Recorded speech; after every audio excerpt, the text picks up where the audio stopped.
In today's video, we'll show you how to fix the microphone not working during calls on your Samsung Galaxy phone. Let's go through the steps one by one. Step 1. Check if the call is muted. First, make sure you haven't accidentally muted your call. If you see the mute icon enabled, just tap it once to unmute the call. Step 2. Turn up the call volume. Sometimes the volume is simply too low to hear the other person clearly. Step 3. Enable microphone access. Open the Settings app. Scroll down and tap on Security and Privacy.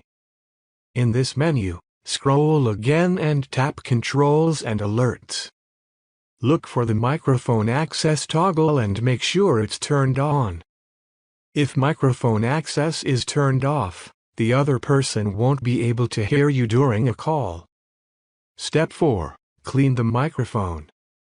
If enabling microphone access didn't fix the issue, the mic might be physically blocked. The microphone is usually located at the bottom of your phone, near the SIM card tray. This helps clear out dust or debris that might be blocking your mic. Final step. Test the call. Now, try making another phone call to see if the microphone works properly.